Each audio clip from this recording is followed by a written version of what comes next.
J'enregistre ceci à 23h42, le 8 novembre, et mes mains n'arrêteront pas de trembler au point de ne pas pouvoir tenir le téléphone. Alors je vais simplement le caler contre la tasse de café et parler. Les points de suture tirent quand je bouge la tête.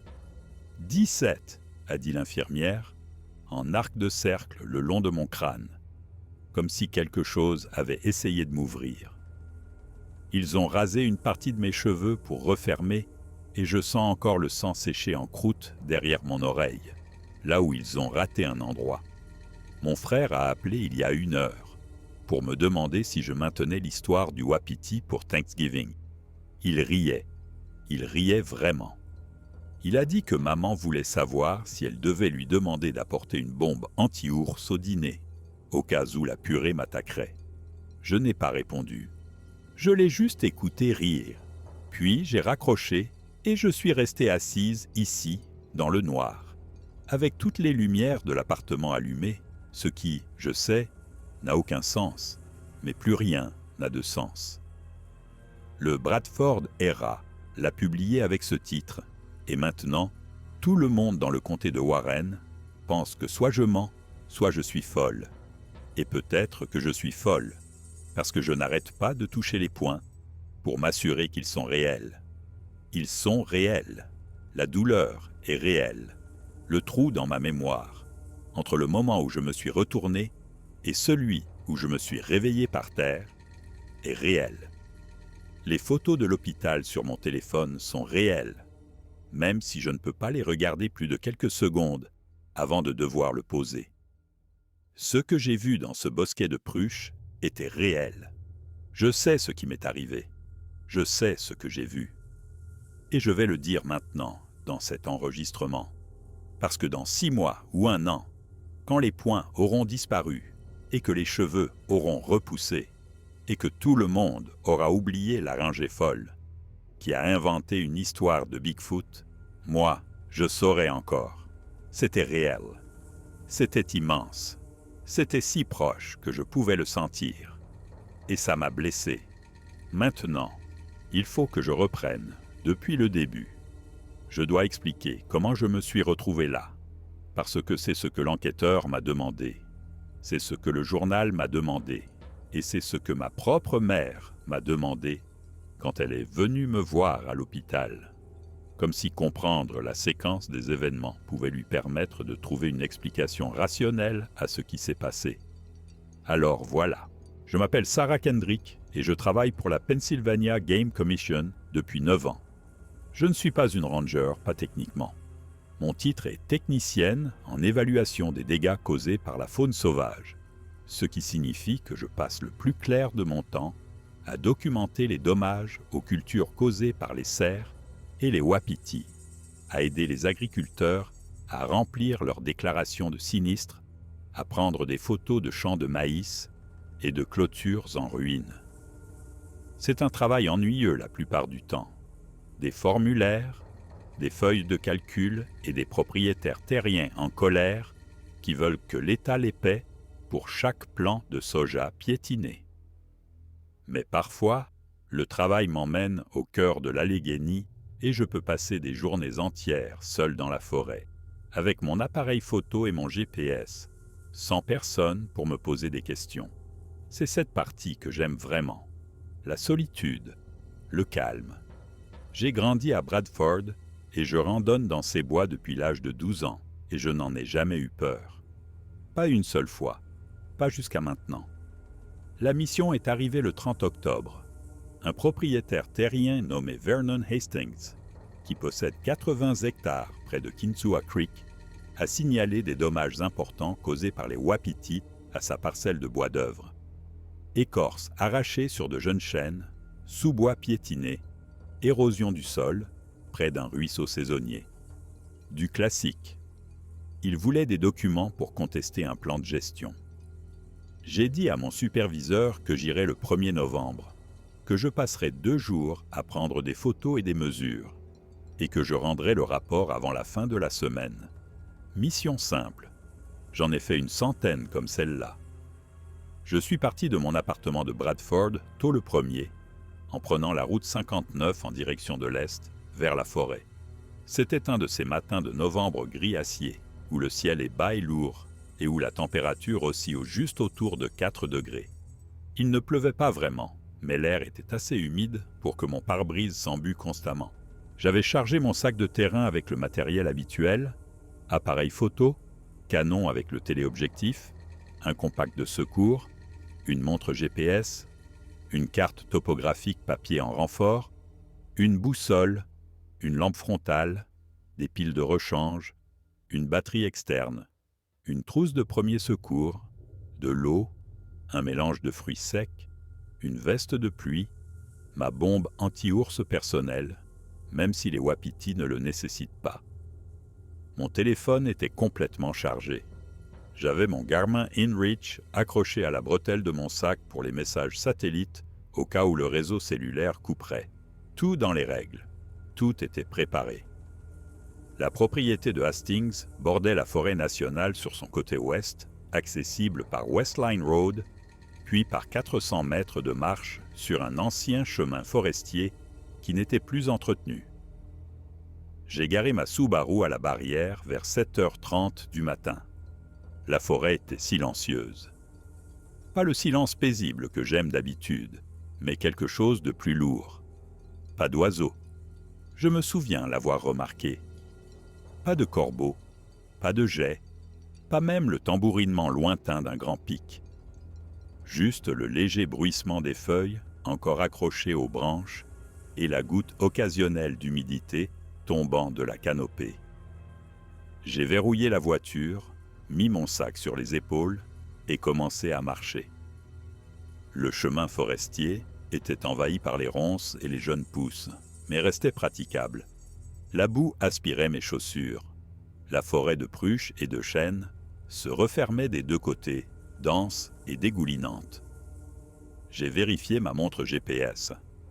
La parcelle endommagée que Vernon avait décrite se trouvait à environ 1,2 km au nord-est, en suivant l'ancien chemin, puis en coupant à travers la campagne le long d'une ligne de crête qui surplombait Kinsua Creek. Terrain facile. J'y serais pour 8h15. Je passerais la matinée à faire mes relevés. Je ferais une pause pour le déjeuner. Je finirais dans l'après-midi et je rentrerais avant la nuit. C'était le plan. J'ai atteint les coordonnées à 8h20. Les dégâts étaient immédiatement évidents.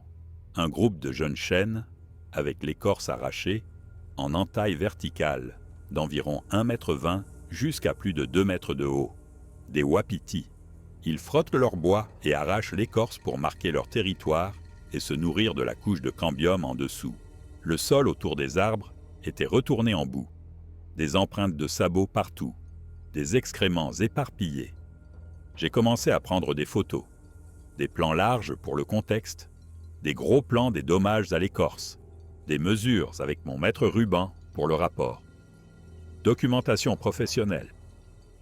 J'étais concentré sur mon travail. Je ne prêtais attention à rien d'autre. C'est là que je l'ai sentie pour la première fois. Elle m'a frappé entre deux photos, une puanteur soudaine et épaisse qui m'a donné la nausée. Un mélange de viande pourrie, d'ammoniac et de chien mouillé, et autre chose que je ne pouvais pas identifier. Assez âcre pour que je recule et que je couvre mon nez avec ma manche. J'ai cherché une carcasse des yeux. Les wapitis meurent parfois dans des accidents de la route à proximité et les prédateurs les traînent dans les bois. Mais je n'ai rien vu. Pas de corps, pas de viscères. Juste cette odeur qui flottait dans l'air humide, comme si quelque chose avait marqué la zone récemment et était reparti. J'ai respiré par la bouche et j'ai continué à travailler. L'odeur s'est estompée après quelques minutes. J'ai fini de photographier le premier groupe d'arbres endommagés et je me suis déplacé de 30 mètres vers le nord-est, en direction d'un autre groupe que Vernon avait mentionné. Le terrain descendait ici, la forêt était plus dense. Plus de pruches, leurs branches sombres, bloquant le peu de lumière qui filtrait à travers le ciel couvert. Mes chaussures ont glissé sur des feuilles mouillées. Je me suis agrippé à un jeune arbre pour me stabiliser, et c'est là que j'ai vu la première empreinte. Elle était dans une flaque de boue molle, près d'un canal de ruissellement saisonnier. Plus grande que ma chaussure. Bien plus grande. grossièrement en forme de pied, mais large. L'empreinte était assez profonde pour que ce qu'il avait fait soit lourd. Je me suis accroupi et j'ai sorti mon téléphone pour prendre une photo de référence. L'empreinte mesurait peut-être 40 cm de long, large au niveau de la plante, avec 5 empreintes d'orteils distinctes. Trop grandes pour un humain, mauvaise forme pour un ours. Les ours laissent des marques de griffes, mais là, il n'y en avait pas. Les orteils étaient émoussés et la voûte plantaire était prononcée. Et je l'ai fixé pendant un long moment en essayant de lui trouver un sens. Les wapitis ne laissent pas de telles empreintes. Les cerfs non plus. Les humains ne marchent pas pieds nus dans la boue de novembre, dans l'Allegheny. Et les ours commençaient à hiberner à cette période, pour la plupart, avec la baisse des températures. J'ai pris 3 photos sous des angles différents. Mes mains étaient instables. Je n'avais pas encore peur. J'étais perplexe, curieuse.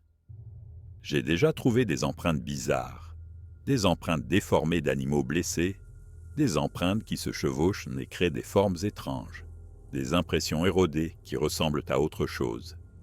J'ai appris à ne pas tirer de conclusions hâtives. Mais celle-ci me dérangeait. Elle était trop nette, trop profonde, trop anatomiquement spécifique. Je me suis levé et j'ai balayé la zone du regard. Rien ne bougeait. Juste le goutte à goutte silencieux de l'humidité et le léger craquement des branches qui se balançaient. J'ai vérifié ma montre GPS. 8h46. J'étais censé me concentrer sur les dégâts des wapitis, pas me laisser distraire par des empreintes bizarres.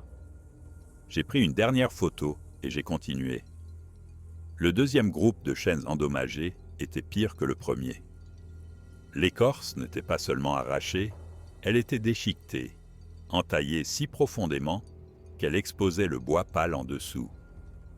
Certains des plus petits arbres étaient complètement cassés, brisés en os à hauteur de poitrine et ne tenant plus que par des éclats de bois. J'ai tout photographié. Plan large, gros plan, mesure, documentation professionnelle.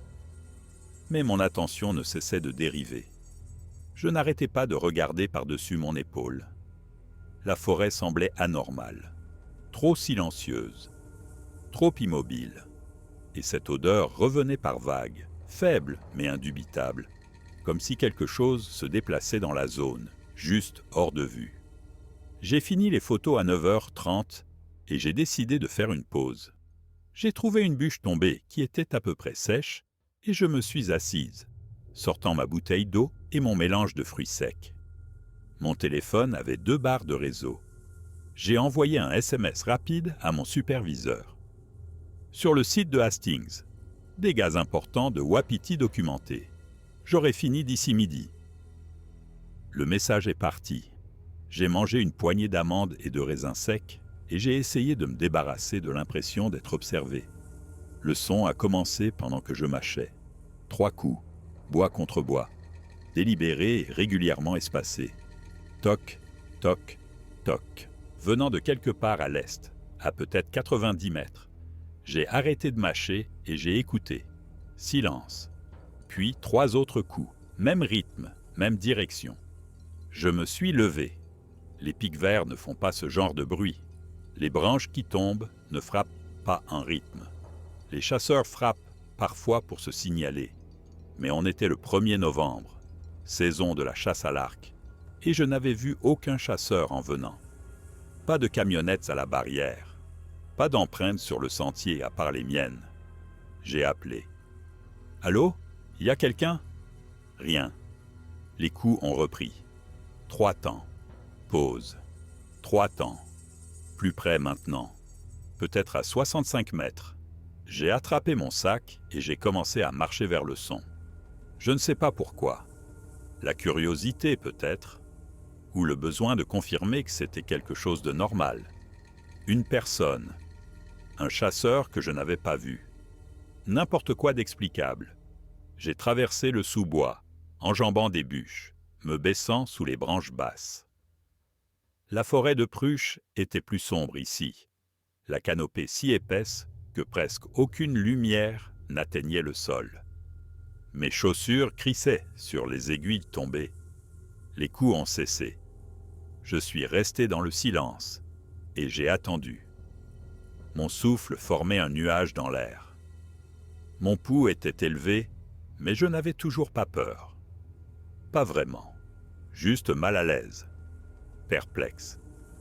J'étais sur le point de rebrousser chemin quand j'ai vu l'arbre. C'était un jeune chêne d'environ 15 cm de diamètre, et il se balançait. Pas à cause du vent. Il n'y avait pas de vent.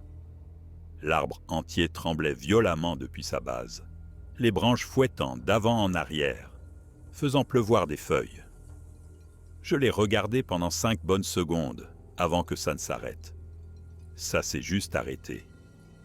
L'arbre est redevenu immobile. Ce qui l'avait secoué avait disparu. J'ai couru. Pas parce que je pensais clairement. Pas parce que j'ai pris une décision rationnelle de battre en retraite. J'ai juste couru. En direction du chemin forestier, me fracassant à travers les broussailles, mon sac rebondissant contre ma colonne vertébrale. Je n'ai pas regardé en arrière. Je ne me suis pas arrêté avant d'atteindre l'ancien chemin et de me pencher, les mains sur les genoux, à bout de souffle. Mon cœur battait la chamade contre mes côtes. Je pouvais sentir un goût de métal au fond de ma gorge. Qu'est-ce que c'était que ça? Je suis resté là peut-être 2 minutes, respirant bruyamment, à l'écoute. La forêt était de nouveau silencieuse. Pas de coups, pas d'arbres qui tremblent. Rien. J'ai sorti mon téléphone et j'ai vérifié l'heure. 9h53. J'étais dans la forêt depuis moins de 2h30 et j'étais déjà secoué. C'était stupide. C'était un manque de professionnalisme. Je fais ce travail seul tout le temps. Je suis allé dans l'Allegheny des centaines de fois. J'ai campé seul, randonné seul, travaillé seul. Je ne suis pas du genre à sursauter. Je ne suis pas paranoïaque. Mais quelque chose clochait. Je me suis forcé à retourner vers la parcelle de bois endommagée. Lentement cette fois. Les yeux balayant les alentours. Tous les 15 mètres, je m'arrêtais et j'écoutais. Rien. J'ai atteint l'endroit où j'avais fait ma pause. Ma bouteille d'eau était toujours sur la bûche où je l'avais laissée. Tout semblait normal, intact. J'ai ramassé la bouteille, j'ai bu et je me suis dit que je surréagissais. Probablement juste un ours. Un ours qui secoue un arbre pour faire tomber des glands ou chasser un écureuil. Les ours font ça. C'est un comportement documenté. Les coups auraient pu être un chasseur que je n'ai pas vu. Ou une branche morte. Ou n'importe quoi. Je me suis forcé à terminer la documentation. J'avais encore 4 zones à photographier et je n'allais pas laisser un travail à moitié fait parce que j'avais eu peur de bruits normaux de la forêt. Je suis allé au 3e site, un groupe de jeunes arbres endommagés près de la ligne de crête. J'ai pris mes photos. J'ai mesuré les dégâts. J'ai enregistré les coordonnées GPS. Très professionnel, très routinier. Et pendant tout ce temps, je pouvais sentir quelque chose m'observer. Pas voir, sentir. C'est difficile à décrire si vous ne l'avez jamais vécu. Cette sensation de picotement dans la nuque. La partie animale de votre cerveau qui hurle que vous n'êtes pas seul. Je n'arrêtais pas de me retourner, de scruter la lisière des arbres, de vérifier derrière moi. Rien. Juste la forêt, juste des ombres, juste le faible goutte à goutte de l'humidité et le craquement des branches. Mais la sensation ne disparaissait pas. À 11h, j'avais fini de documenter les principales zones de dégâts. J'avais plus de 300 photos sur mon appareil et ma montre GPS indiquait que j'avais couvert environ 2,5 km de terrain. Assez pour un rapport solide. Assez pour justifier de partir. J'ai commencé à marcher en direction du chemin forestier. Le plan était d'aller à ma voiture, de conduire jusqu'à Bradford, de déjeuner, d'examiner les photos et de décider si je devais revenir demain ou si j'avais tout ce dont j'avais besoin. Je ne suis jamais arrivé à la voiture. J'étais à 50 mètres du chemin forestier quand j'ai entendu les pas. Lourds, bipède, crissant dans les feuilles derrière moi. Je me suis figé. J'ai tourné lentement la tête. Rien de visible. Juste des troncs de pruche et du sous-bois. Mais les pas continuaient, réguliers, délibérés, s'accordant à mon rythme. J'ai commencé à marcher plus vite. Les pas ont accéléré. J'entendais des branches se briser. Quelque chose de gros se frayait un chemin à travers la forêt, parallèlement à moi, restant juste hors de vue. Je me suis mis à courir. Les pas se sont mis à courir. J'ai sprinté les 30 derniers mètres jusqu'au chemin forestier et je ne me suis pas arrêté avant d'atteindre le sentier dégagé. Ma poitrine se soulevait. Je me suis retourné brusquement, sortant ma bombe anti-ours, la tenant devant moi avec des mains tremblantes. La forêt derrière moi était immobile, silencieuse, vide. Ceux qui m'avaient suivi s'étaient arrêtés à la lisière des arbres. J'ai reculé le long du chemin forestier vers ma voiture, gardant les yeux fixés sur la forêt. Aucun mouvement, aucun son, juste ce silence étouffant. J'ai atteint la barrière à 11h14. Ma Subaru était exactement là où je l'avais laissée, intacte. J'ai tâtonné pour trouver mes clés, je les ai fait tomber, je les ai ramassées, j'ai déverrouillé la portière et j'ai jeté mon sac sur le siège passager. J'étais à l'intérieur, les portes verrouillées, avant de me permettre de respirer. Mes mains tremblaient si fort que j'avais du mal à mettre la clé dans le contact. Le moteur a démarré. J'ai passé la marche arrière, j'ai reculé sur Westline Road et j'ai roulé vers Bradford à 80 km/h dans une zone limitée à 55 et je n'ai pas ralenti avant d'arriver en ville. Je me suis garé devant un Dane sur Main Street et je suis resté dans la voiture, moteur tournant et chauffage à fond, essayant de comprendre ce qui venait de se passer. Rien n'avait de sens. On m'avait suivi. Quelque chose m'avait suivi. Quelque chose d'assez gros pour faire des pas que je pouvais entendre à 50 mètres. Quelque chose d'assez rapide pour égaler mon sprint. Quelque chose d'assez intelligent pour rester hors de vue. Pas un ours. Les ours ne traquent pas comme ça. Les wapitis ne suivent pas les humains. Les cerfs s'enfuient. Et les gens ne s'écrasent pas à travers le sous-bois en faisant des pas aussi lourds. J'ai sorti mon téléphone et j'ai fait défiler les photos que j'avais prises. L'empreinte, les arbres endommagés. Tout était normal. Tout était explicable. Rien qui ne prouve quoi que ce soit. J'ai ouvert mon appareil photo et j'ai parcouru les 300 clichés de dégâts de wapiti. Documentation standard. Travail professionnel. Aucune preuve de quoi que ce soit d'inhabituel. Juste ma propre paranoïa. J'ai failli en rester là. Failli rentrer chez moi, remplir le rapport. Oublier. Mais Vernon Hastings avait payé pour une évaluation de 2 jours et j'avais la responsabilité de faire un travail approfondi. Et si je partais maintenant, si je laissais la peur me chasser de la forêt, je ne pourrais plus jamais y retourner. Je serais cette personne qui a eu peur une fois et qui a abandonné. Je perdrais ma crédibilité, ma confiance, tout ce que j'avais construit. Alors je suis resté sur le parking du Dean et j'ai élaboré un plan. J'y retournerai demain, le 2 novembre. Plus tôt cette fois. J'apporterai tout. Sac complet, messager satellite, batterie supplémentaire, le Ruger 357 de mon grand-père, que je gardais dans la boîte à gants de la voiture pour les urgences en pays d'ours. Même si je n'avais jamais eu à l'utiliser, je finirai la documentation. Je serai prudente. Je ferai attention. Et je me prouverai que tout ce qui s'est passé aujourd'hui était explicable.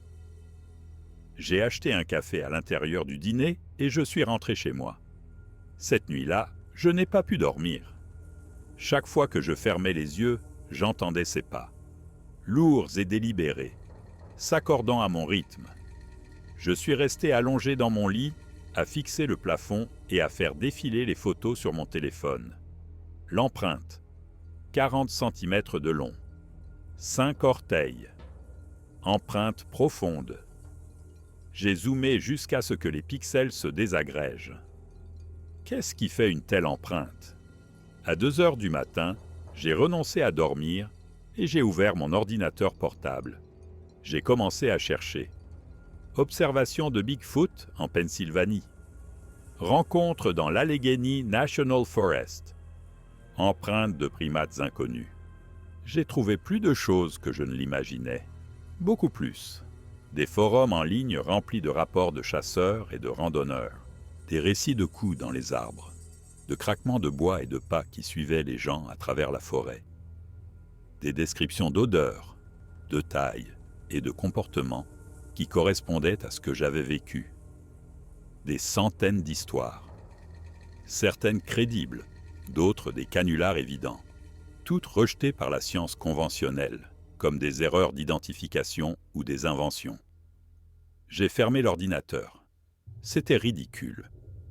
Je ne croyais pas au Bigfoot. J'avais passé 9 ans à travailler dans la gestion de la faune, et je n'avais jamais rien vu qui ne puisse être expliqué par des espèces connues. Ours noir, wapiti, cerf, coyote, lynx roux, pécan. C'est ce qui vit dans l'Allegheny. Pas des primates non découverts. Pas des singes de 2,50 m de haut. L'idée était absurde. Mais cette empreinte. Mais ces pas. Mais cette odeur. J'ai fait du café à 4 heures du matin et j'ai regardé le ciel passer du noir au gris par la fenêtre de ma cuisine. À 5h30, j'étais habillé et je préparais mon sac de terrain. Appareil photo, GPS, téléphone, batterie externe, messager satellite, lampe frontale, trousse de premier secours, eau, nourriture, veste de pluie, le Ruger chargé de 6 cartouches à pointe creuse de calibre 357 Magnum. Je me sentais stupide d'apporter l'arme, paranoïaque, comme si je me préparais à quelque chose d'impossible. Mais j'ai quand même attaché l'étui à ma ceinture. Je suis retourné sur Westline Road alors que le soleil se levait. La température avait chuté pendant la nuit et le givre recouvrait les champs le long de la route 59.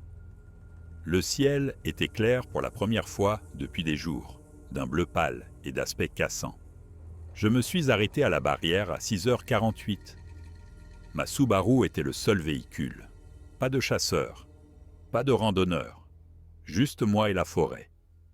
Je suis resté assise dans la voiture pendant 5 minutes, moteur tournant, chauffage en marche, essayant de trouver le courage de sortir. C'était mon travail. C'était un travail de routine. J'avais fait ça des centaines de fois. Il n'y avait rien à craindre. J'ai coupé le moteur et j'ai attrapé mon sac. La forêt était différente à la lumière du matin, moins oppressante. Le givre donnait à tout un aspect propre et net. Le sous-bois scintillant là où le soleil le frappait, à travers la canopée. Les oiseaux chantaient, des mésanges, des citelles et un corbeau lointain. Des sons normaux. Une forêt normale. J'ai senti la tension dans mes épaules se relâcher légèrement en remontant le chemin forestier. Peut-être qu'hier n'était qu'un mauvais concours de circonstances. Un ours de passage. Un chasseur que je n'ai pas vu. Mes propres nerfs amplifiant des événements normaux en quelque chose d'effrayant. J'ai atteint la parcelle de bois endommagée à 7h30. Tout semblait identique. Les chênes écorcés, la boue retournée, les excréments de wapitis éparpillés. J'ai sorti mon appareil photo et j'ai commencé à prendre des photos supplémentaires, sous des angles différents pour le rapport. La lumière du matin était meilleure pour la documentation, plus claire. J'ai travaillé méthodiquement, passant d'arbre en arbre, cochant chaque site sur ma liste mentale. C'est là que j'ai trouvé la deuxième empreinte. Elle était à 6 mètres de la première, profondément enfoncée dans la boue durcie par le gel près du canal de ruissellement. Fraîche. Les bords étaient nets et intacts. Ce qui l'avait faite était passé par là récemment. Peut-être la nuit dernière, peut-être ce matin. Je me suis accroupi et je l'ai comparé à ma chaussure. 2 fois plus grande, même forme générale, 5 orteils, voûte plantaire prononcée, pas de marque de griffe. J'ai pris des photos, des mesures avec mon mètre ruban. 42 cm de long, 23 cm de large au niveau de la plante. L'empreinte avait près de 5 cm de profondeur par endroit. J'ai levé les yeux et j'ai scruté la zone. Rien ne bougeait. Mais maintenant, je pouvais voir d'autres empreintes, espacées de 2,5 mètres, s'éloignant du canal de ruissellement et s'enfonçant dans la forêt de Pruche au nord. Une piste de marche. Quelque chose de bipède et d'immense avait marché ici pendant mon absence. J'aurais dû partir à ce moment-là. J'aurais dû prendre les photos, retourner à ma voiture, conduire directement au bureau de la Game Commission et déposer un rapport. Mais je ne l'ai pas fait. J'ai suivi les empreintes. Elles montaient, s'éloignant de la parcelle de bois endommagée vers une forêt plus dense. La longueur de la foulée était incroyable. Je devais faire 3 pas pour chaque empreinte. La profondeur suggérait un poids sérieux. 180 kilos au minimum. Peut-être plus. Les empreintes étaient nettes dans le givre sur les 100 premiers mètres. Puis elles ont atteint une section rocheuse où le sol était trop dur pour retenir des impressions. J'ai perdu la piste. Je suis resté là, dans la forêt silencieuse, et j'ai essayé de décider quoi faire. La chose intelligente à faire était de rebrousser chemin, documenter ce que j'avais trouvé et laisser quelqu'un d'autre enquêter. Mais les empreintes se dirigeaient vers une ligne de crête qui surplombait Kinzua Creek, une zone que je devais de toute façon photographier pour le rapport sur les dégâts des wapitis. Je pouvais suivre la crête, prendre mes photos et revenir en boucle vers le chemin forestier. Rester en mission, rester professionnel. J'ai vérifié ma montre GPS. 7h54. Largement assez de lumière du jour. Largement assez de temps. J'ai suivi la crête. La forêt s'ouvrait le long des hauteurs, les pruches laissant place aux chênes et aux érables. Je pouvais voir la vallée du ruisseau en contrebas, l'eau scintillant comme de l'argent à travers les branches nues. C'était magnifique ici, calme, vaste et vide. J'ai pris des photos de paysages pour le contexte, des plans larges montrant le terrain que les wapitis de Vernon traversaient, très professionnel. C'est là que je l'ai entendu. Une vocalisation, grave, gutturale et incroyablement puissante. Elle a roulé à travers la forêt comme une corne de brume, commençant par un grondement et s'élevant en un cri hurlant qui semblait venir de partout à la fois. Le son m'a traversé la poitrine. Je l'ai senti dans mes os. Il a duré peut-être 4 secondes, puis s'est brusquement interrompu. Je suis resté figé, mon appareil photo à la main, mon cœur essayant de défoncer mes côtes. Qu'est-ce que c'était que ça? Silence. Pas d'oiseaux, pas d'insectes, rien. Juste le léger murmure du vent dans les branches et le battement du sang dans mes oreilles. J'ai regardé frénétiquement autour de moi. La crête était vide. La forêt en dessous de moi était immobile. Ce qui avait fait ce son était assez proche pour que j'en sente la vibration, mais je ne pouvais pas le voir. J'ai reculé du bord de la crête, lentement, prudemment. Ma main est allée vers le regueur à ma ceinture et j'ai détaché la sangle de l'étui. Le poids de l'arme était rassurant, même si je savais que 6 balles n'arrêteraient pas quelque chose qui pouvait faire un tel son. J'ai continué à reculer jusqu'à ce que je heurte un tronc d'arbre. Puis je suis resté là, les épaules pressées contre l'écorce, et j'ai scruté la forêt. Rien. Les minutes ont passé. 5, 10. Le silence s'est étiré. Ma respiration a ralenti. Peut-être que c'était parti. Peut-être que ça ne faisait que passer et que je me trouvais simplement dans la zone quand ça a crié. Les wapitis brament pendant le rut. Les wapitis mâles peuvent faire des sons qui portent sur des kilomètres. Peut-être que ce n'était que ça. Un cri territorial. Un animal que j'avais mal identifié. J'ai attendu encore 5 minutes, puis j'ai commencé à marcher en direction du chemin forestier. Rapidement, mais sans courir. Les yeux balayant les alentours. La main près de mon arme. La forêt semblait différente maintenant.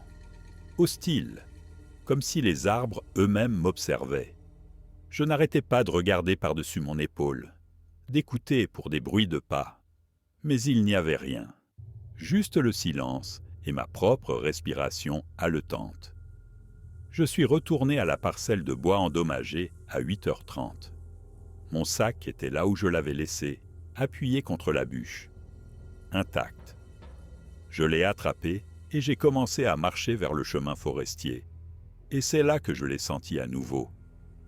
Plus forte cette fois. Si forte que j'en ai eu la nausée. Viande pourrie et ammoniac et animal mouillé et quelque chose d'âcre qui me brûlait les sinus. L'odeur était fraîche, récente, comme si quelque chose venait de passer. J'ai couvert mon nez avec ma manche et j'ai regardé autour de moi. La forêt était immobile, vide, mais l'odeur flottait dans l'air comme un avertissement. J'ai couru, jusqu'au chemin forestier, jusqu'à ma voiture. J'ai jeté mon sac sur la banquette arrière, j'ai verrouillé les portes et j'ai démarré le moteur avec des mains tremblantes. Je suis resté assise, respirant bruyamment, observant la lisière de la forêt à travers le pare-brise. Rien n'a émergé, rien ne m'a suivi, mais je pouvais encore la sentir. Faible mais indubitable, comme si elle avait imprégné mes vêtements. Je suis rentré à Bradford en roulant à 100 km/h. Cet après-midi-là, j'ai essayé de travailler sur le rapport. J'ai téléchargé les photos de mon appareil et j'ai commencé à les organiser dans des dossiers. Dégâts de Wapiti, photos d'empreintes, photos de paysages. Très routinier, mais je n'arrivais pas à me concentrer. Je n'arrêtais pas de penser à cette vocalisation, à cette odeur, à ces empreintes menant dans la forêt. À quoi avais-je affaire? J'ai appelé Vernon Hastings vers 16h et je lui ai dit que j'avais une documentation complète des dégâts des Wapiti et que j'aurais un rapport préliminaire prêt pour lundi. Il m'a remercié et m'a demandé si j'avais eu des problèmes pour accéder à sa propriété. Je lui ai dit que non. Tout s'était bien passé. Professionnel et sans incident. Je mentais. Cette nuit-là, je suis retourné sur les forums en ligne. J'ai lu des rapports d'autres personnes qui avaient entendu des vocalisations dans l'Allegheny. Les descriptions correspondaient à ce que j'avais vécu. Un grondement sourd montant jusqu'à un cri. Senti dans la poitrine. Trop fort pour être humain. Trop soutenu pour être un brame de Wapiti. Un rapport de 2019 décrivait un incident près de Heart's Content où un chasseur avait enregistré un son similaire. J'ai trouvé le fichier audio. Je l'ai écouté. Mon sang s'est glacé. C'était le même, exactement le même. J'ai fermé mon ordinateur et je suis resté assise dans le noir, essayant de penser rationnellement. J'avais deux options. 1. Déposer le rapport sur les dégâts des Wapiti. Soumettre les photos. Ne jamais mentionner les autres choses que j'avais vues et entendues. Garder mon travail. Garder ma crédibilité. Prétendre que ça n'était pas arrivé. 2. Tout documenter. Les empreintes, les sons, l'odeur. Soumettre un rapport d'incident supplémentaire à la Game Commission. Risquer d'être étiqueté comme instable, en quête d'attention ou délirante. J'ai choisi l'option 1. J'ai passé le week-end à rédiger le rapport sur les dégâts des Wapiti. Professionnel. Approfondi. Aucune mention d'empreintes, de vocalisation ou d'odeurs étranges. Juste la documentation des dommages à l'écorce, de l'érosion du sol et de l'impact de la faune sur une parcelle privée. Je l'ai soumis lundi matin. Mon superviseur l'a approuvé mardi après-midi. Affaire classée. Mais je n'arrivais pas à laisser tomber. Le 5 novembre, je suis retourné à la propriété de Hastings. Pas pour le travail. Pour moi. Je me suis garé à la barrière et j'ai marché jusqu'à la parcelle endommagée avec mon appareil photo, mon GPS et mon arme. Je voulais voir si les empreintes étaient toujours là. Si je pouvais trouver plus de preuves. Si je pouvais donner un sens à ce qui s'était passé. Les empreintes avaient disparu. La pluie les avait effacées. Le givre avait disparu. Le sol n'était plus que de la boue et des feuilles, et rien d'inhabituel. J'ai cherché pendant 1 heure. J'ai photographié des zones où je pensais avoir vu des impressions. Je n'ai rien trouvé de concluant. Pas d'empreintes, pas de signes. Juste une forêt normale. J'étais sur le point d'abandonner quand j'ai trouvé l'arbre.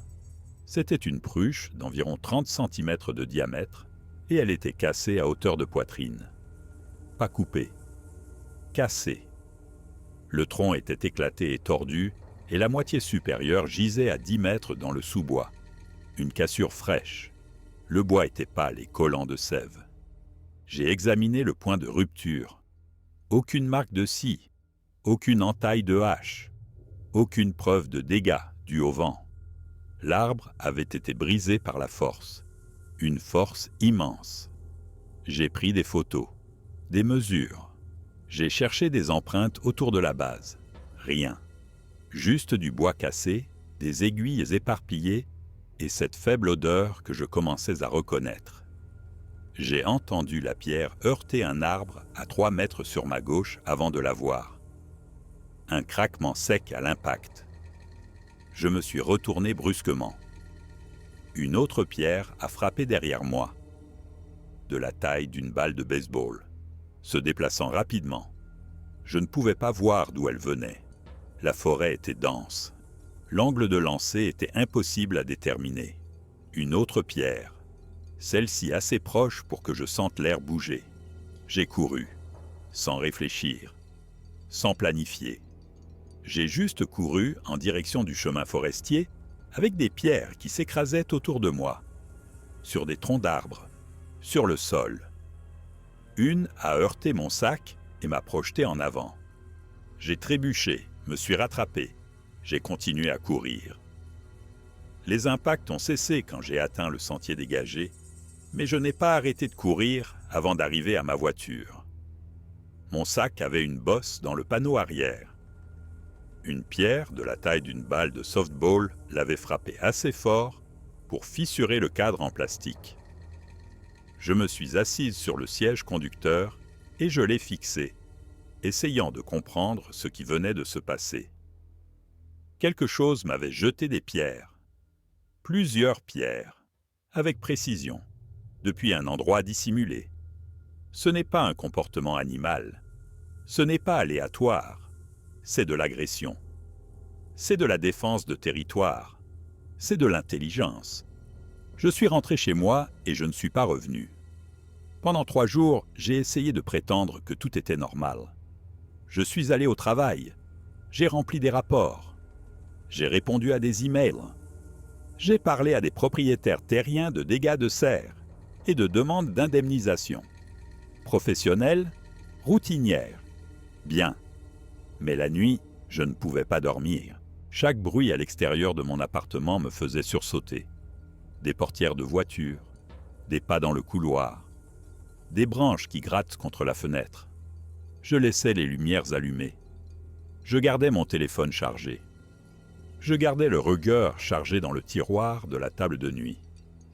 Le 8 novembre, mon superviseur m'a demandé de faire une visite de suivi sur la propriété de Hastings. Vernon voulait des photos supplémentaires d'une autre section de sa parcelle, plus à l'est, vers Kinsua Creek. Demande standard. Travail standard. J'ai dit à mon superviseur que j'irais le lendemain. Je ne voulais pas y retourner. Chaque partie de moi hurlait de ne pas y retourner. Mais je ne pouvais pas refuser sans expliquer pourquoi, et je n'avais aucune explication qui ne semblerait pas insensée. Alors, le 9 novembre, je suis allé sur Westline Road pour la 4e fois. Tôt le matin. Ciel clair. Température autour de 0 degré. Je me suis garé à la barrière et je suis resté assise dans ma voiture, essayant de trouver le courage de sortir. Mon téléphone a vibré. SMS de mon frère. Maman dit que tu travailles encore dans la forêt. Essaie de ne pas te faire attaquer par des monstres LOL. Je n'ai pas répondu. J'ai attrapé mon sac et j'ai commencé à marcher. Le chemin forestier était le même. La forêt était la même. Tout était normal. Tout était calme. J'ai dépassé les premiers sites de dégâts sans m'arrêter et j'ai continué vers l'est le long d'une piste d'animaux parallèle à Kinzua Creek. La parcelle supplémentaire de Vernon était censée se trouver à 800 mètres. Marche facile. Terrain plat. J'aurais fini avant midi. J'ai trouvé le site à 9h15. Les dégâts des wapitis ici étaient pires que sur le premier site. Des jeunes arbres entiers déracinés, écorces arrachées d'arbres matures, le sol retourné comme un champ de bataille. J'ai commencé à prendre des photos, documentation professionnelle, mesures, coordonnées GPS, très routinier. J'étais accroupi en train de photographier un système racinaire endommagé quand j'ai entendu la respiration. Lourde, humide, proche. Je me suis figé. Je n'ai pas tourné la tête. Je n'ai pas bougé. J'ai juste écouté. La respiration continuait, rythmique, rauque, venant de derrière moi, à peut-être 6 mètres. Je pouvais la sentir, cette puanteur, submergente maintenant. Ma main est allée vers le rugueur. Je l'ai sorti lentement, silencieusement. Le pouce sur le chien. Je me suis levé et je me suis retourné. C'était là, debout dans les pruches à 10 mètres. Partiellement masqué par les branches mais visible. Immense. Au moins 2,40 m de haut. Couvert de poils sombres. Épaules larges. Bras longs. Le visage était dans l'ombre, mais je pouvais voir les yeux. Sombre et intelligent et fixé sur moi. Nous nous sommes regardés pendant peut-être 3 secondes. 3 secondes qui ont semblé durer 3 heures. Puis, il a bougé. Pas vers moi. Il a fait un pas derrière un arbre. Il a simplement disparu. Une seconde, il était là, et la suivante, il était parti. Mais je pouvais toujours l'entendre. Respirer, bouger, tourner. Des branches qui craquent à ma gauche, puis à ma droite, puis derrière moi. Il se déplaçait autour de moi, rapide, silencieux, restant hors de vue. J'ai reculé vers le ruisseau, pas lent, armes levées, yeux balayant les alentours. Je ne pouvais pas le voir, mais je pouvais le sentir. Proche, trop proche. La respiration était partout. L'odeur était suffocante. J'ai atteint la rive du ruisseau et je me suis arrêté. L'eau dans mon dos, les pruches devant, nulle part où fuir. L'arbre a commencé à trembler à ma gauche, violemment. Une pruche d'environ 20 cm de diamètre fouettant d'avant en arrière. J'ai pointé l'arme dessus. Le tremblement a cessé, a recommencé à ma droite. Un autre arbre. J'ai pivoté. J'ai visé. Rien de visible.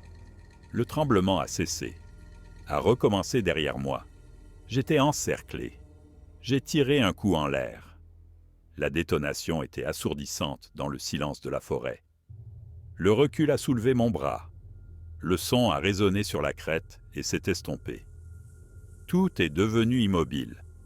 Pas de respiration, pas de mouvement, pas d'arbre qui tremble, juste le silence et l'odeur de la cordite. J'ai attendu. 30 secondes, 1 minute, rien. Peut-être que le coup de feu l'avait effrayé.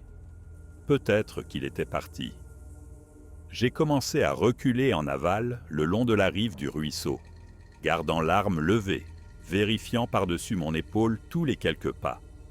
Je devais retourner au chemin forestier, à ma voiture, sortir. J'ai fait 20 mètres avant qu'il ne charge. Je ne l'ai pas vu venir. Je l'ai entendu.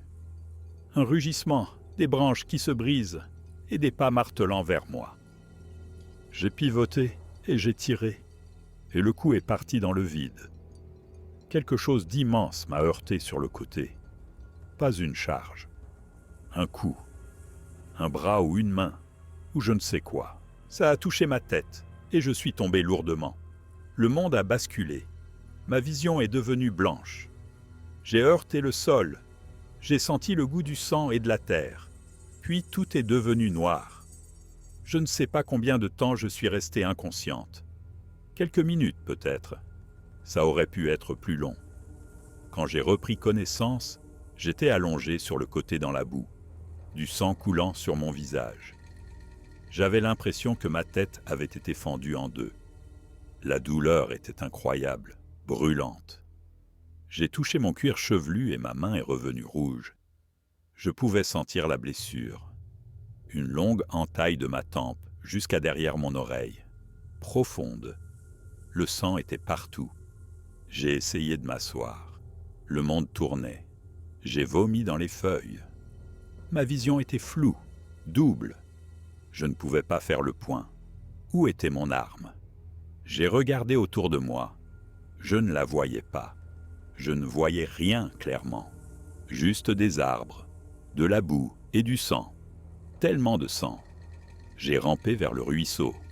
Je ne sais pas pourquoi. L'instinct peut-être. Aller vers l'eau. Nettoyer la blessure. Évaluer la gravité. Mes mains tremblaient. Tout mon corps tremblait. J'ai atteint l'eau et je m'en suis aspergé le visage. Et le froid m'a ramené à la réalité.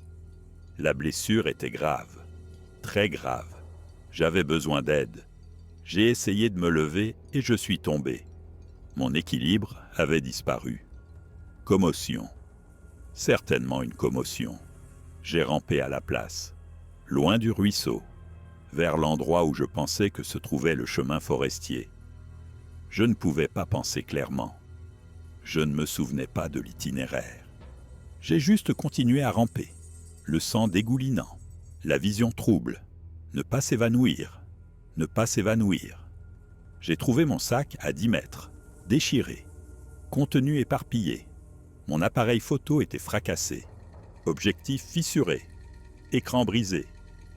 Ma montre GPS avait été arrachée de mon poignet, disparue.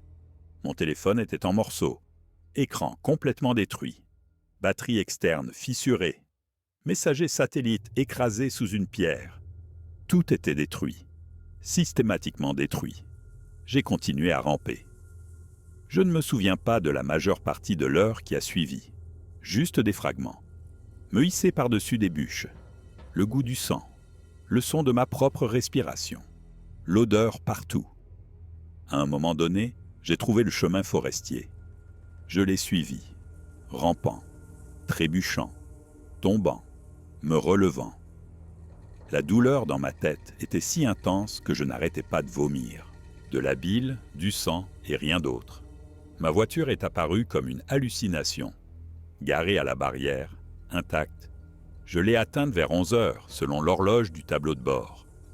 3 heures et demie après mon arrivée, je me suis hissé sur le siège conducteur, j'ai verrouillé les portes et je suis resté assise, saignant sur la sellerie, essayant de savoir quoi faire. Hôpital. J'avais besoin d'un hôpital. Mais j'étais à 40 minutes de Bradford et je n'étais pas sûr de pouvoir conduire. Ma vision ne cessait de se dédoubler. Mes mains n'arrêtaient pas de trembler. La blessure saignait toujours, abondamment. J'ai pressé ma manche contre elle et j'ai appliqué une pression. La douleur m'a fait hurler. J'ai démarré le moteur. J'ai mis la voiture en marche avant. Je me suis engagé sur Westline Road en roulant à 30 km/h, car c'est tout ce que je pouvais gérer. La route ne cessait de se brouiller. J'ai dû m'arrêter 2 fois pour vomir sur le bas-côté. Ma chemise était trempée de sang. Son odeur remplissait la voiture. Mélangée à cette autre odeur, cette puanteur, elle était sur mes vêtements, dans mes cheveux. Je ne pouvais pas y échapper. Je suis arrivé au Bradford Regional Medical Center à 11h53. Je me suis garé de travers sur 2 places et j'ai franchi en titubant les portes des urgences. Et j'ai dit à l'infirmière que j'avais été attaqué. Elle m'a jeté un coup d'œil et a appelé un médecin. Ils ont nettoyé la plaie, l'ont irriguée avec du sérum physiologique, l'ont examinée sous des lumières vives. Le médecin de garde n'arrêtait pas de me demander ce qui m'avait heurté. Une branche? Une pierre? Un animal? Je lui ai dit que je ne savais pas. Je photographiais des dégâts de wapiti et quelque chose m'avait attaqué par derrière. Je ne l'avais jamais vu clairement. Il ne m'a pas cru. Je pouvais le voir sur son visage. Mais il a tout documenté, a mesuré la blessure, a pris des photos pour le dossier médical, l'a qualifié de lacération compatible avec un traumatisme par objet contondant de source inconnue. Ils ont rasé une partie de mon cuir chevelu et ont refermé la plaie avec 17 points de suture, en courbe, suivant la ligne d'impact. L'infirmière me jetait des regards pendant qu'elle travaillait. Je voyais bien qu'elle voulait poser plus de questions, mais elle ne l'a pas fait. Ils m'ont fait un vaccin antitétanique, des antibiotiques, des analgésiques, des papiers de sortie avec des protocoles pour commotion cérébrale, des instructions pour un suivi dans 5 jours. Un adjoint du shérif est venu m'interroger pendant que j'attendais d'être libéré. Un jeune, 25 ans peut-être. Il m'a demandé de décrire ce qui s'était passé.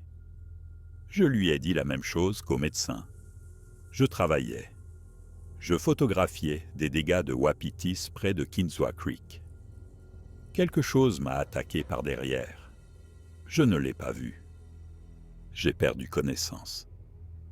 Quand je me suis réveillé, mon équipement était détruit et j'ai rampé jusqu'à ma voiture. Il a tout noté. M'a demandé si je voulais déposer une plainte. J'ai dit oui. Il m'a demandé si je pensais que c'était un ours. J'ai dit que je ne savais pas. Il m'a demandé si j'avais vu des ours dans la région récemment. J'ai dit non.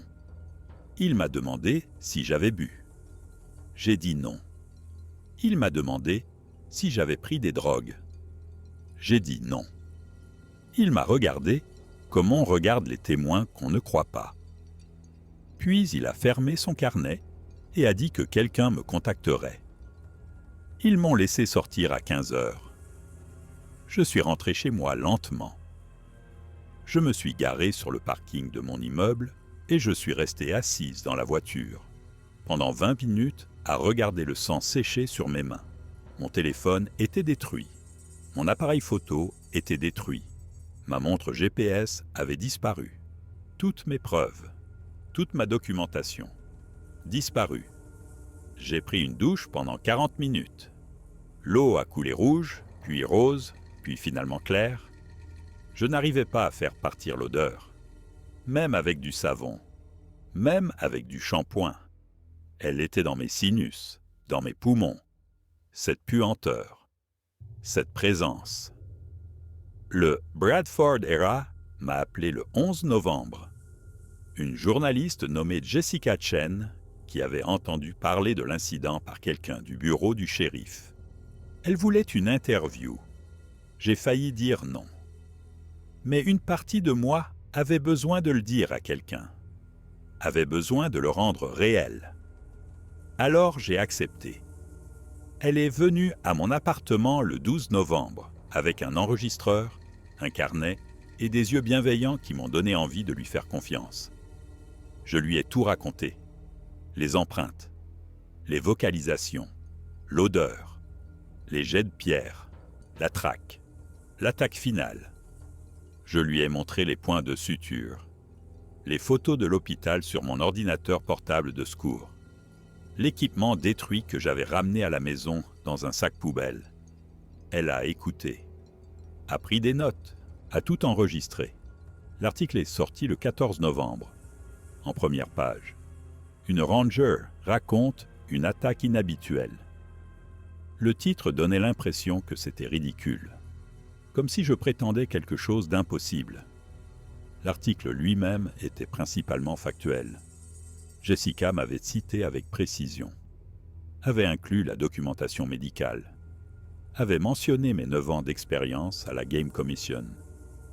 Mais le dernier paragraphe citait un biologiste de la faune de Penn State qui disait que, d'après la description, il s'agissait très probablement d'une attaque d'ours et que le témoin était probablement confus en raison d'un traumatisme crânien.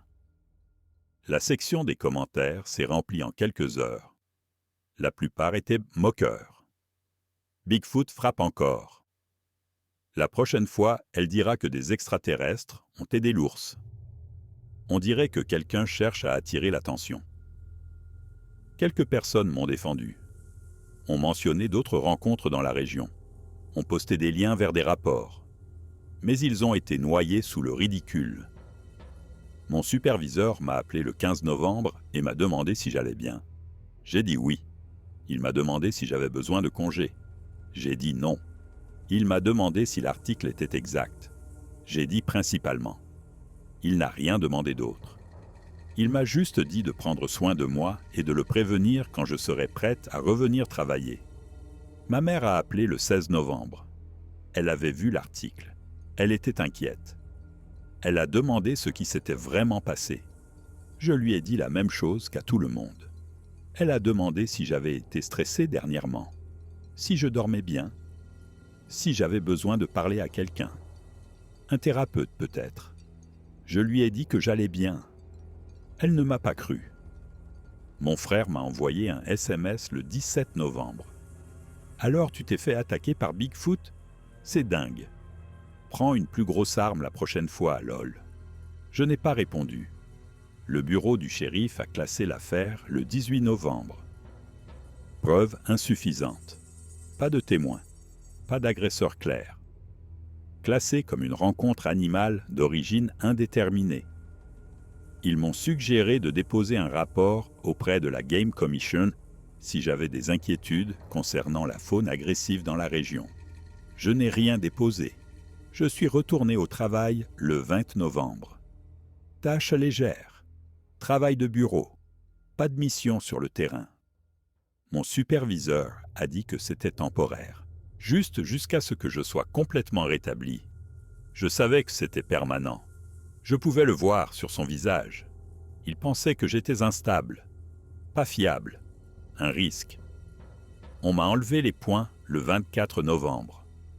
La cicatrice est toujours visible, sera toujours visible. Une ligne blanche courbe de ma tempe jusqu'à derrière mon oreille. La valeur de 17 points de suture. Les gens me posent parfois des questions à ce sujet. Je leur dis que c'était un accident de randonnée, une chute. J'ai heurté un rocher avec la tête. Personne ne demande de détails. Thanksgiving était il y a 2 jours. Mon frère a fait la blague sur la purée. Tout le monde a ri. J'ai souri. J'ai changé de sujet. Après le dîner, ma mère m'a prise à part et m'a demandé si j'allais vraiment bien.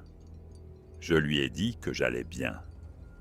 Elle m'a serré dans ses bras et m'a dit que je pouvais lui parler de n'importe quoi. J'ai hoché la tête et je n'ai rien dit d'autre. Je garde les photos de l'hôpital dans un tiroir verrouillé de ma chambre. Parfois, je les regarde. La blessure avant qu'il ne la recouse, l'entaille, les tissus exposés, le sang. La preuve physique que quelque chose s'est passé. Mais la preuve de quoi ? Une attaque d'ours. Une chute. Un coup à la tête de source inconnue. C'est tout ce que tout le monde croira jamais. Je ne suis pas retourné dans l'Allegheny. Je n'arrive pas à me résoudre à conduire jusqu'à Westline Road. Je n'arrive pas à me résoudre à entrer dans une forêt de pruches. Je ne supporte pas l'odeur des feuilles mouillées ou le bruit des branches qui craquent. J'ai demandé une mutation à un poste de bureau. Mon superviseur l'a approuvé immédiatement. Je commence en janvier. Travail de bureau, saisie de données, plus de missions sur le terrain, plus de forêt. Parfois, la nuit, je l'entends encore. La respiration, lourde, humide et proche. Je vérifie les fenêtres. Je vérifie les serrures. J'allume toutes les lumières. Je me dis que c'est le traumatisme, la commotion, le stress post-traumatique, le cerveau qui invente des menaces. Mais l'odeur est réelle. Je la sens parfois dans mon appartement, faible mais indubitable, comme si elle m'avait suivi à la maison. Je sais ce que j'ai vu, je sais ce qui m'a frappé, et je sais que personne ne me croira jamais. Les preuves ont disparu, les blessures guérissent. L'histoire devient déjà une blague. C'est Ranger qui a dit que Bigfoot l'avait attaqué. Dans 6 mois, personne ne s'en souviendra. Dans 1 an, ce sera une légende locale. Dans 5 ans, ce sera complètement oublié. Mais moi, je me souviendrai. Je me souviendrai toujours. La façon dont il se déplaçait, la façon dont il me regardait, l'intelligence dans ses yeux, la précision de ce coup. Il ne voulait pas me tuer. Il voulait me blesser, me donner une leçon, me faire partir. Et ça a marché. Je suis parti. Je ne retournerai jamais dans cette forêt. Je ne marcherai plus jamais sur ces sentiers. Je ne travaillerai plus jamais dans la nature sauvage. Ça m'a tout pris. Ma carrière, ma confiance, ma crédibilité. Et tout ce que j'ai eu en retour, ce sont 17 points de suture et une cicatrice que personne ne croit. L'enregistrement est presque terminé. Batterie à 3%. Je ne sais pas pourquoi j'ai fait ça. Peut-être qu'un jour quelqu'un l'écoutera et me croira. Peut-être qu'un jour quelqu'un d'autre aura une rencontre et aura besoin de savoir qu'il n'est pas seul, qu'il n'est pas fou, que c'est réel. Ou peut-être que personne n'entendra jamais ça. Peut-être que ça restera simplement sur mon stockage en ligne pour toujours. Une autre histoire que personne ne croit. Un autre témoin que personne ne prend au sérieux. Une autre personne qui a vu quelque chose d'impossible et en a payé le prix. C'est réel. Ce que j'ai vu était réel. Ce qui m'a frappé était réel. Et quelque part, dans l'Allegheny National Forest, dans les bosquets de Prush près de Kinzua Creek, c'est toujours là. Toujours à observer. Toujours à attendre. Toujours territorial. Et si vous y allez un jour, si vous sentez cette puanteur, ou entendez ses pas, ou voyez ses empreintes, partez. N'enquêtez pas. N'essayez pas de prouver quoi que ce soit. Ne soyez pas courageux. Courez, tout simplement. Parce que j'ai essayé d'être professionnel. J'ai essayé de le documenter. J'ai essayé de faire mon travail. Et ça m'a tout coûté. Le voyant de la batterie clignote. Je dois terminer. Je dois dormir. Demain, je l'effacerai. Probablement. Ou peut-être que je le garderai. Oh, une preuve. Un témoignage. La preuve qu'au moins, moi, je sais ce qui s'est passé. Même si personne d'autre ne le saura jamais. Je m'appelle Sarah Kendrick. Le 9 novembre, j'ai été attaqué par quelque chose dans l'Allegheny National Forest, près de Kinzua Creek, en Pennsylvanie. Quelque chose de 2,40 m de haut qui se déplaçait comme un primate et frappait comme un train de marchandises. Quelque chose qui a détruit mon équipement systématiquement et délibérément. Quelque chose qui ne voulait pas de moi là-bas. J'ai 17 points de suture pour prouver que c'est arrivé. Et je n'ai absolument aucun moyen de faire en sorte que quiconque me croie.